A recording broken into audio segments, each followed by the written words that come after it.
Welcome back to Beyond the Uniform. I'm Justin Asiri, and my goal is to help members of the military community thrive in their post-service career and life. Today is episode number 400. Can you believe that? 400. It is all about upping your influence with Josh Elledge. There are many ways that you can learn in life. Learning from people, like you had mentioned it earlier, Justin, about the number of mistakes I've made. I've made the mistakes so that you don't have to. You're welcome. And so when I offer to give you further free resources, and I don't even need your email address in exchange, then go do that stuff. Someone, keep subscribing to Justin Here podcast and learn from other successful business leaders. That absolutely, what you're doing is that, kind of law of association, right? You're the combined average of people you hang around with most. So if you're listening to successful business leaders, guess what? It's just going to rub off on you. Well, I think it's so amazing, this conversation I had with Josh, because a lot of it is about adding value and what he calls leveraging generosity for marketing and sales. And what's crazy for me is that the way that I met Josh a couple months ago was through a connection. I even forget how I met him, and we've just been having monthly coffee chats on Zoom for the last 4 or 5 months. And he, on one conversation, he said, "Oh, you need to meet Josh." And I met Josh, and, I run a company, Captivate.ai, that works all in marketing. And Josh is such an expert when it comes to sales systems and marketing. And so I think that there's, this is a little bit different of an episode than typical. We don't talk a lot about career transition, but we talk about getting attention. We talk about using marketing and sales in a way that's authentic and genuine and doesn't feel icky is probably the best word I can use. And so I think that, one thing you'll take away from this episode is just a lot of great ideas about an authentic way to get attention, to market, to do sales, to really get your message across, whether that's personal or professional. And then second of all, I think that Josh is just an incredible entrepreneur. I really admire, I've been doing podcasting now for 4 years. I often feel like an old hat at this, and Josh has been doing it for 14 years, a full decade longer than I have. And I think that his thoughts on entrepreneurship, on media, PR, all of these different things, there's just a gold mine here. As always, at beyondtheuniform.org, you'll find show notes with links to everything we discuss. There's a lot of resources from this episode, so be sure to check them out, as well as our other 399 episodes, all for free at beyondtheuniform.org. So with that, let's dive into my conversation with Josh. Joining me today in Orlando, Florida, my guest is Josh Elledge. Josh, welcome to Beyond the Uniform. Justin, thanks so much for having me. Actually, it was a mutual friend of ours who connected us. Josh and I have had the pleasure of chatting a couple times now. I was on his podcast. He's been a huge help for me with my company, Captivate, and just kind of learning a lot about marketing from him. But let me give our listeners a quick background. Josh is the founder and CEO of Up My Influence, which provides step-by-step tools, coaching, and public relation hacks for entrepreneurs to dramatically increase their sales by attracting their perfect audience, all at a fraction of the cost of traditional PR services.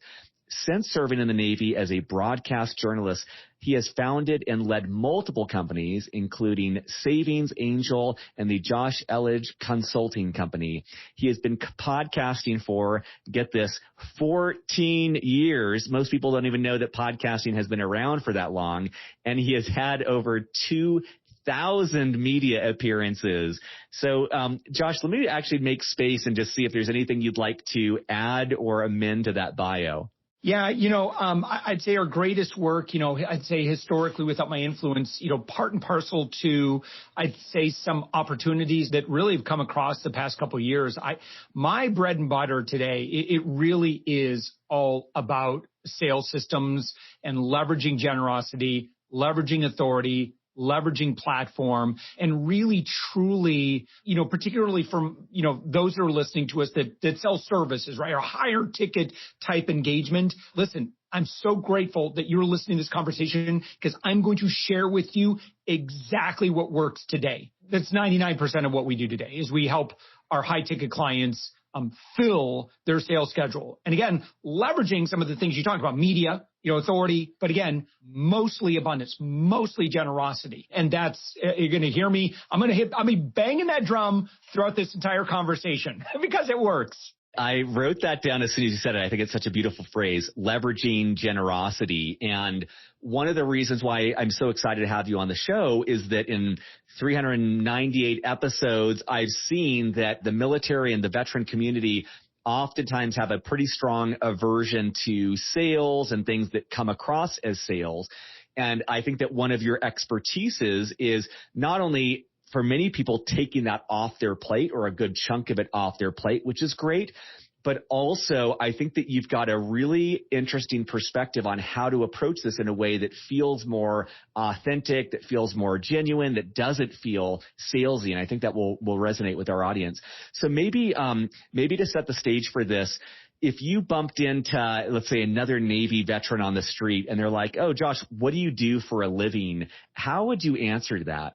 Yeah, so I work with primarily B2B service-based businesses, usually higher authority, usually higher ticket, and I help them fill their sales schedule with their dream ideal customers. Happy to do that free, happy to do that, if it makes sense for us to partner in some way, happy to help on that. But, again, really what you want to be doing is stop selling and really start serving. And again, I don't mean to make that sound too trite, but here's what it is. And here's why there is that aversion, to, someone that pops into an online community and you know exactly what they're doing. And it's, where they're selling their thing and they're pimping their thing. And you could tell, it's so transparent. You know what they're up to, or they're constantly just sharing on social media and it's just selling. And it's just, it comes across as just so desperate, right? It's like being at that networking mixer and here comes robo sales guy. And it's like, it's like you want to wave your hand in front of his face and you're like, are you really with me right now? Or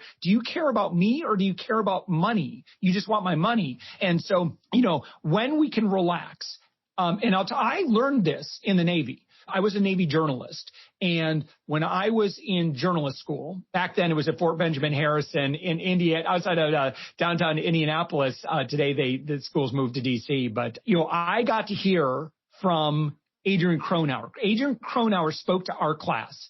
And I'm not sure if he was invited back because he was very outspoken.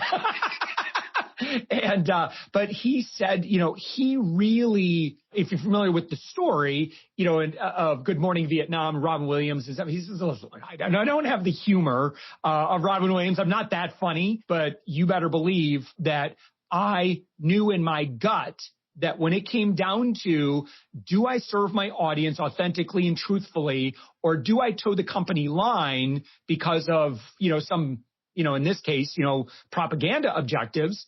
Well, he chose to serve his audience. That was his chain of command. And so that's what we want to do. We want to serve our audience as the boss. We're not the boss of them. And it's not our job to try to manipulate them. We want to find out what their needs are. What do they want? How can we help them? And when you change and you shift and you follow the principles of Adrian Cronauer, right? Life is different because then your audience trusts you. They can relax because they know you're not going to go into this uncomfortable pitch. The reason why we hate sales is because it's usually way too early in the relationship. Like it's fine to let people know what you do and how you help them and so forth. You should inform them. But, again, just relax on that. Just trust that people are pretty darn smart. And if you can, earn that proximity, which leads to familiarity, which leads to know, like, and trust, then that's who we want to do business with. I build a relationship with my neighbor down the road. I said, well, by the way, what do you do? And she goes, well, we own a landscape company. I said, well, I don't really necessarily care about the guys that we're hiring right now. Can I hire you guys? And she goes, well, we're a little bit more expensive. I said, I don't care. You're my friend. We want to work with our friends. And so your goal should just be go be a buddy, go be a friend, go do good in the world. Obviously, you've worked very hard to develop a certain set of, and that's what you want to lead. And you want to go out and just do good with your skills. Go out and do nice stuff for people. In today's economy, that's what audiences are looking for. And I can dive real deep into consumer behavior because that's my background in the media. I've had TV appearances where I stunk it up. And then I've had media or TV appearances where, we've done more business in one segment than we did the whole previous month, just because of how I came across. So I've studied this. I've tested this. I want to get your thoughts, I want to narrate a fear that came up for me when you were talking. And the fear was, as you started talking about generosity and all of these things, which I agree with, the fear that came up was previous instances where I just gave and gave and gave and then never got anything in return. And the answer that came up to me as I was saying that was I realized in those instances, the business I had or the skill I was offering wasn't actually valued in the marketplace. I was getting a lot of feedback that I was ignoring where I was giving and it didn't really lead to business. That wasn't a flaw of the philosophy you're preaching. That was more of my blindness to actually evaluate the product and service I was offering, which didn't have a place in the market. And so I just wanted to name that and just see if any commentary on that.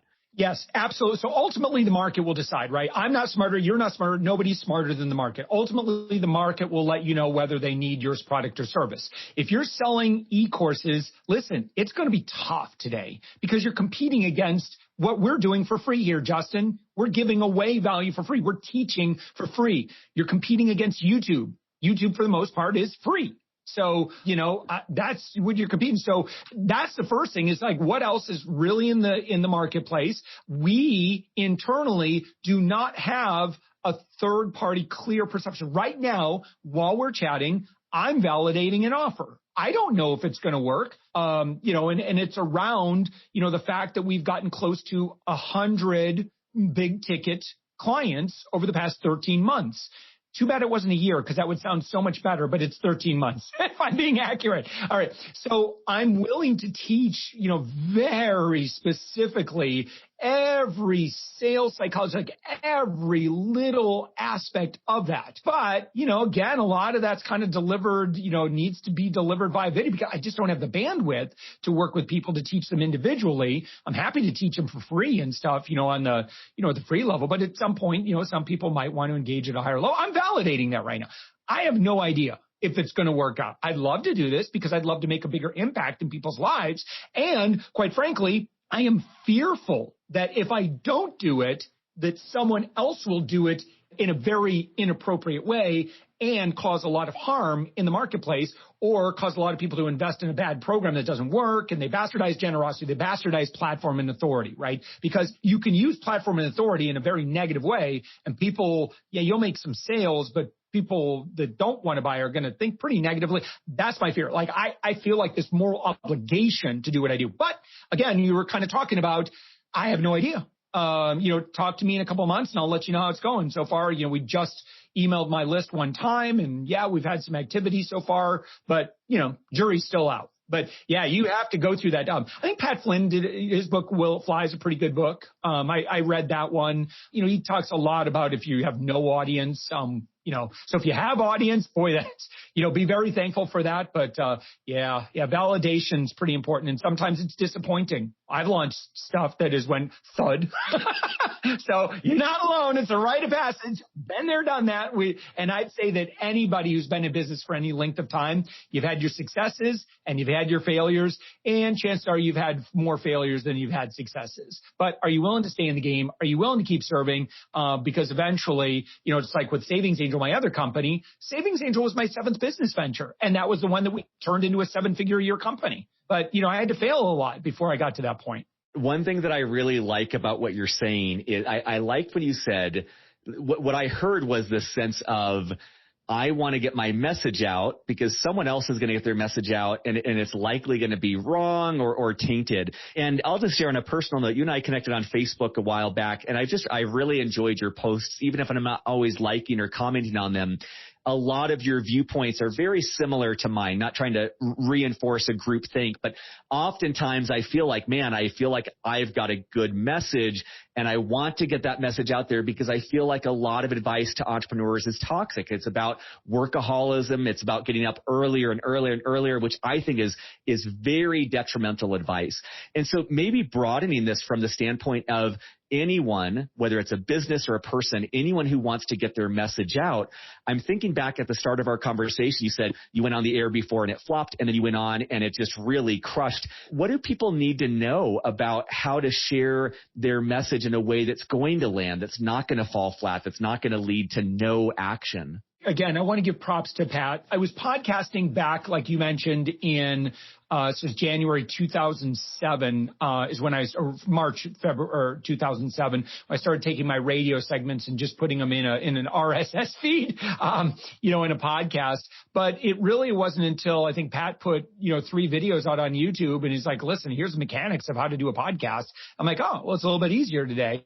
And so, again, props to him for and that became the Savings Angel show, which I launched, I don't know how many, 8 years ago or so, 9 years ago. And that's been a real journey. Justin, in answer to your question, one thing that, Pat was talking about, and one thing I'll just echo, is that authenticity is usually the best way to go. Even if it's, talking about maybe some insecurities, maybe it's like, well, hey, I got some feedback and it turned out that my first idea wasn't necessarily what the market wanted, but what you guys told me is that you actually wanted X. Right. And so in response to that, I'm going to make some tweaks to this. Like, I think your audience is almost always going to appreciate that transparent approach. Obviously there's some limits, to, oversharing and that sort of thing. But I agree. I think that sharing your vulnerability, sharing, insecurities to an extent is usually people appreciate that. People feel like, oh, this isn't some just dog and pony show, but I feel like I'm getting to hear the real Justin. I feel like I'm getting to hear the real Josh. And it's appealing. It's really appealing, particularly when we let people know that we don't always succeed. Me saying that I have flopped in business is reassuring to someone who's listening to me right now, because we've both flopped. We've all flopped. But I want to let you know that I've also succeeded. So, the key to succeeding is, flop, flop, flop, flop, flop. Oh, there's one that hits. If we're really paying attention to how we can show up and show up in a way that's valuable to people. I'll give you just more open space because I want to hear your advice about how people can sell in a different way. But one thing I'll just lead in with, one of the things that was coming up when you were just saying that about flopping was, I thought back to the start. I loved your image of this robot salesperson and how annoying that is. And the thought that came up as you were speaking was, what I think that you're proposing is much more authentic, much more genuine conversations. And then, not being so needy for it to lead to a sale, not being so needy for it to lead to like a business relationship. And that to me means that you need to have a lot more of these interactions. And I'm just kind of curious, I'll just open it up for just generic advice that you'd have for listeners about how to market or sell more effectively. But do you kind of is it more than just about more genuine conversations and just trusting that good will come from that? Is it like more of a volume play of having more and more interactions with people to find the right fit? The short answer is yes, right? Exposure is everything. And I think a lot of times, to truly validate an offer, to get sales, right? So let's say that you close 1 out of 6 on average when you have a meaningful conversation with someone. So it's kind of like rolling the dice, because it's not so much like there are things you can do to absolutely improve your success rate. Absolutely. But by and large, what we're talking about ultimately is a decision of the other person. Does your solution meet the need that they have right now? Do they have a pain point that you can help them resolve? And so if you've gotten to the point where you're closing 1 out of 6 now because your systems are otherwise pretty darn good, then it's just a matter of, if I'm going to roll the dice, how often do I roll a 4? And sometimes you might roll 10, 12, 15 times in a row, and you're just not getting that 4. And it stinks, right? So if you want to make more sales, You just got to have more rolls of the dice. And so you need to put yourself in a position where, and let's talk about how high ticket sales and high level sales are done. It's done through relationships. You are not going to sell big ticket through automation and webinar, or not webinars, but like automated sales funnels. You're just not. It doesn't work. And any guru who is telling you that it does is lying to you. They're just trying to sell you their thing, right? Now, when I talk big ticket sales, I'm talking like $4,000 or $5,000 on up, right? You can sell $99 programs and so forth. You could sell that stuff pretty easily at using more automated systems. So you have to 10x the number of meaningful conversations that you have with qualified people, right? So how can you do that? And that's really the system that we've designed that I go into great depth and I teach for free on our website on how to do that. But, again, what I've figured out is that authority will get you some way there. Generosity is absolutely the key. What can you give away that other people are charging money for? And the goal of what you give away, your generosity, should lead to a lot of proximity. Because again, proximity is if just I can get someone who's qualified, has the ability, desire to pay, and they can spend 30 minutes consuming my content, or 60 minutes, maybe and then 30 minutes together with me on a call. If I can help them, they are probably going to do business with me if they, can work out the budget and all that other stuff. Okay. But I would say, on average, probably about 8 out of 10 are not.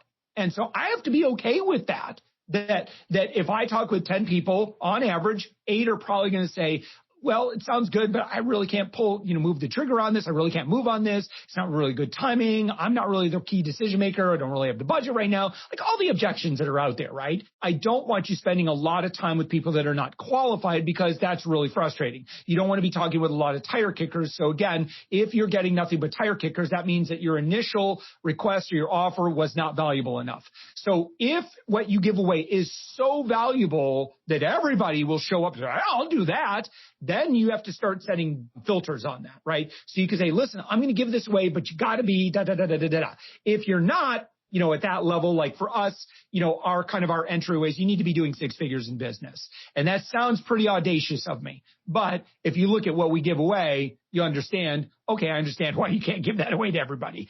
In our case, we're leveraging podcasts to spend proximity together. Now, in conjunction with those podcasts, guest appearance to our audience of over 120,000 people, which is incredibly valuable. We also just give away a lot of other content. Listen, you're going to be in front of my audience. I want to make sure you knock it out of the park. And so I'm giving them more and more and more and more value so that by the time they show up with me, we've already built up enough familiarity bias, so they're already a 4, 5, or 6 on a scale from 1 to 10. So it's the same principle that, let's say you're the store or something like that, or you're walking around downtown, all of a sudden you see a celebrity, and it's, oh my gosh, I really want to take a picture with this. I really love, the work that she or he does or whatever, right? And so you know them, but they don't really know you. So that's where we have kind of that imbalance of familiarity, but because they produce content and you like their content, you know them more than they know you. Now, if you are the celebrity and you have something that possibly might be an offer or a product or service, something like that, because they already know you and trust, they have that trust built into it, man, those are great relationships. Those are great phone calls or Zoom calls to walk into where your guest already knows all your stuff. They're already warmed up. They already trust you. Those are great sales conversations to have. And that's kind of the goal. So you want to develop systems and processes in order to create that. And you said at the start, and I will echo this, you are the king of systems and processes for sales. I'm only imagining the number of iterations you've gone through to really smooth out all of the rough edges, because you've got this machine of a process. And I just want to underscore what you're saying. Like, it's a really elegant solution you've said, which is like, okay, let's set up a podcast for our clients. Let's set the criteria for the people they want to interview. Let's fill that funnel. So now it's all qualified people. You're having quality interaction like you and I are having. And then I love those numbers too. Like, hey, maybe 2 out of 10 of those go on to be something more meaningful, but just knowing up front. And that's, I think for listeners, that applies to job applications, that applies to dating, that applies to sales, it applies to everything. It's just, some subset will will actually continue. Do you have any advice? I can imagine as you're filling this funnel, you've got so many people you're in front of. How do you, nurture the people where it's not good timing now? How do you stay top of mind without being annoying if they're not ready today, but maybe a year from now they are? Yeah, that's such a great question, because I think this is where a lot of people really drop the ball, is that they look at it through this, again, there's a bad culture in a lot of online marketing communities where it's just kind of like, yes or no, no, okay, next. Right. And that's treating people like numbers. And I think that's just so incredibly short-sighted. So it's like when you begin a new relationship with somebody, how do you want to continue to show up in that relationship? Do you want a long-term lifetime relationship with someone who is a center of influence, or do you just want their money? Because if you just want their money, then you're much more likely to be like, okay, no, you're not buying. All right, whatever, next, right? If you see that relationship might actually be way more valuable than that initial transaction that you were hoping for, and you invest into that relationship. One client we have in particular, his name is Mike, and he sells a $10,000 a month consulting package. He sold 3 of them so far. But he said, honestly, Josh, the 50 some other people that I've talked with, so as you could see, 53 people, approximately 3 conversions. That's a small conversion rate, but he's selling a pretty big ticket thing. He said, but here's the thing, the 50 some other people I've talked with, cumulatively, the value from those new relationships, way more valuable than the conversions. It's leading to speaking invites, it's leading to other introductions, it's leading to, you got an invite to speak in front of 80 CEOs, virtually. He said, that's the kind of stuff that sets me up for life. And so think of this big picture, Justin. Let's say that you're a local realtor and, you thrive on word of mouth and referrals, right? And so if you are in a position where you've got 500 centers of influence, and again, we're all influencers to some degree or another. Let's say you have 500 people that when asked, hey, do you know a local realtor that does a good job? Oh, yes, I do. You got to go talk to Kelly. She's amazing, right? If you have 500 people that are your evangelists like that, it's game, set, match. You're set for life. And that's the goal, is you want 500 or 1,000 people to think of you when it comes to X. Make it really, really easy for them to know who you are and what your expertise is. Keep investing into that relationship. Go engage with them on social media. Go celebrate them, promote them, talk about their book, talk about their stuff. Just give into that bank. I've got another analogy I really like. I've got this guy, his name is Mike. He's an older guy. He's a Navy veteran, fellow Navy veteran as well. And I don't know why, but Mike found me, and Mike, started DMing me, this nice positive stuff. And I'm like, well, cool. Thanks, Mike. Appreciate it. But I'm like, why does this guy keep, DMing me all this positive, checking in on me and stuff like that? And, again, I was like, I'm not sure what he's doing. I mean, it's cool. Thanks, Mike. Appreciate it.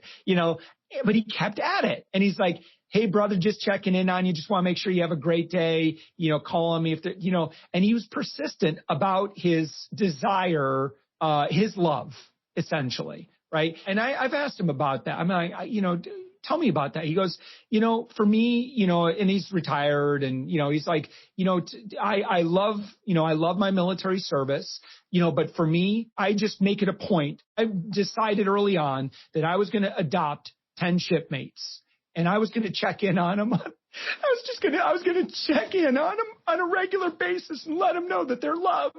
And that is who I want to be in life. I want to invest into those relationships in that kind of a way. Now, Justin, to your point, yeah, if you're not retired like Mike, and, obviously we're also kind of talking about the numbers thing, you have to have really good processes in order to be able to facilitate and engage with that many people. So that's where you want to come up with ideas and ways that you can keep doing nice things for people, mostly on social media. Maybe it's via email. Maybe you're doing e-intros. Maybe you're leaving reviews for people. Maybe you're like, hey, what are you working on? Is there anything I can promote for you? It's that sort of stuff. Now, some of those things you might have to do manually, but a lot of those things, you can write the language and then you can give it to someone on your team and just say, hey, do me a favor. Send a personal message to this group of 40 people, right? And extend this offer, right? And you just keep on showing up for it. And you keep suggesting ideas on things that you might be able to do for things that are low cost, things that don't require a whole lot of, it's valuable to them. But maybe to you, it might just take you a couple minutes. Tell you, leaving reviews, that's an easy one. People almost always appreciate that. Commenting on their stuff, expressing appreciation for their contribution. That does, I'll be frank, that can get really complicated if you want to do that part of it well. And quite honestly, that's where a lot of our clients, engage us. So we help them set up a lot of those systems so that we can create virtual Josh in a way that's very honoring because again, you don't want to come across like a robot to your people. It has to be authentic and personal to them, but you got to have systems and back-end processes in order to be able to facilitate that and possibly VAs and team members and stuff to help you out with that. I love and respect the amount of love that's driving you and driving this. It is a system of generosity, of connection, of adding value. But I love the smart aspect of it is 2,000 media appearances is just probably an understatement for you. You have so many connections. You cannot physically do that without some sort of system, without some sort of team. And I think that you might be the best example that I can think of someone who is bringing heart, that is bringing authenticity, that is bringing their full selves to a relationship and conversation, but also bringing the systems, the smarts, the team to actually sustain that. And I think that's a great hybrid that I don't see a lot of. I see either all automation and no heart or all heart and no scale. And you're really demonstrating how people can do both of those without sacrificing one or the other. Yeah, I like the way you put that. That's a great way. Obviously a lot of this is going to stem from your CRM. Listen, there's some great CRMs out there that you can use, but that's not the secret. Any CRM will work, but you got to use it. I think Pipedrive's pretty good for, beginning stage, CRM. We use Go High Level now. It has a lot of more stuff kind of built into it. Again, use it very thoughtfully and resist the urge, to make people feel automated. So it's kind of like going to see a Broadway musical, right? To the audience's perspective, it's perfect. It's amazing. It's flawless. Backstage, organized chaos. I get to be able to put on what needs to happen on the stage. It takes a small army in order to do that. And there's just people running around, blah, blah, blah, blah. There's so much that the audience doesn't see. And that's kind of what you want to be able to have to be able to manage. I chat with 10 to 20, 6, 7, 8, and a few 9-figure business owners every week. Every week. They're all 6-figure and above business leaders because of the systems that we've built up to manage that many relationships. You got to have your stuff dialed in. That's awesome. I know that we're short on time, but I did want to make sure that I asked about Savings Angel and just what you'd like for our listeners to know about that organization, the journey there, but just wanted to make sure I shone a spotlight on that.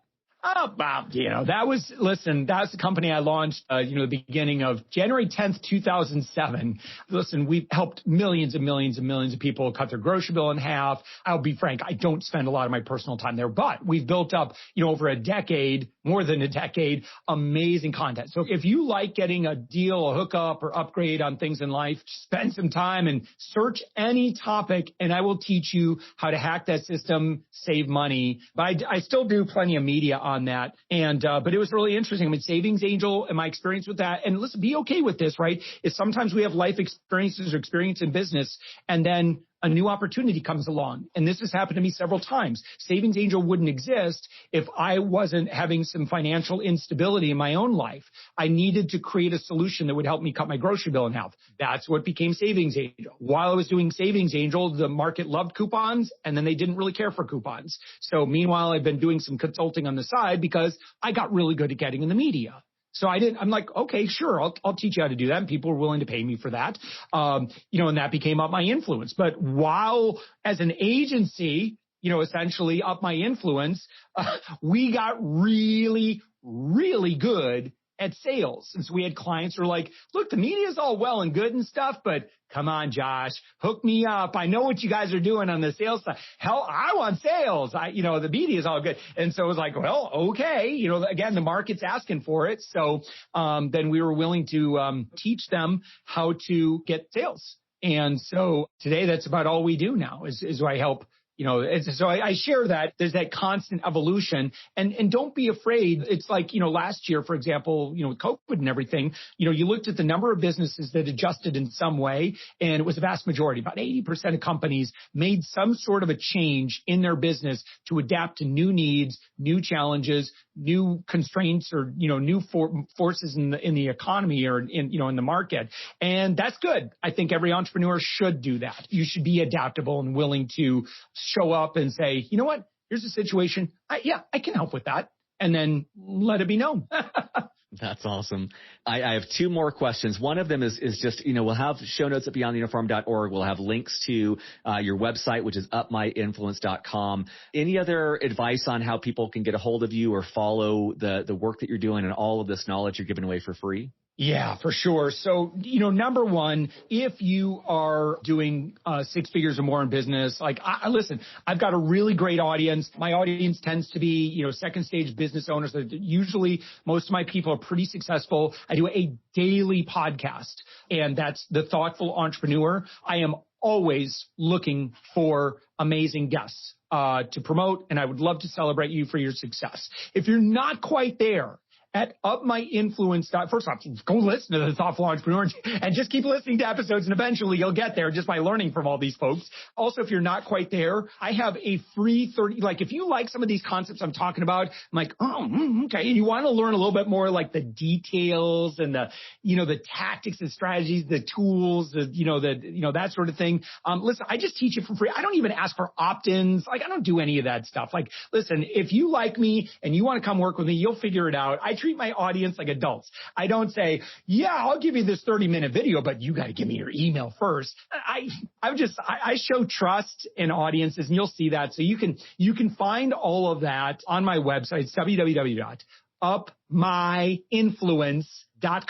upmyinfluence.com, and you'll see exactly where right now we're validating a program, to teach you high ticket sales, and you get to work with me personally on small group.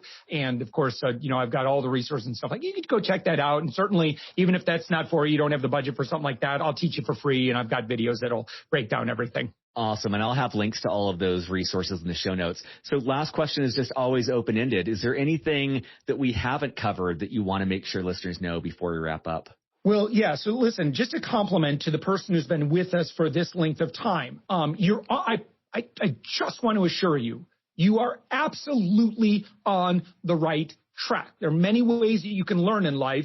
Learning from people, like you had mentioned it earlier, Justin, about the number of mistakes I've made. I've made the mistakes so that you don't have to. You're welcome.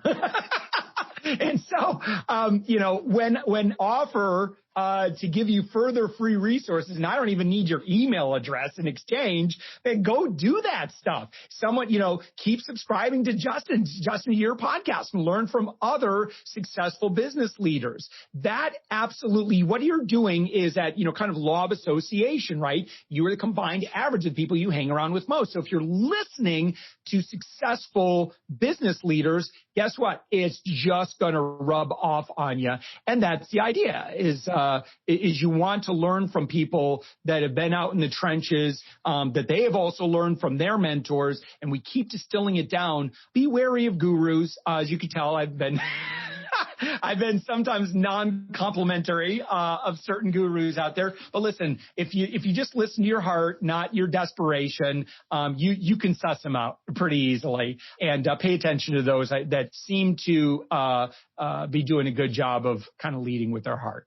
Well, thank you so much, Josh. And for listeners, again, that's at upmyinfluence.com. Josh Elledge, thank you so much for your time today. Thanks so much, Justin. Appreciate you. Surface.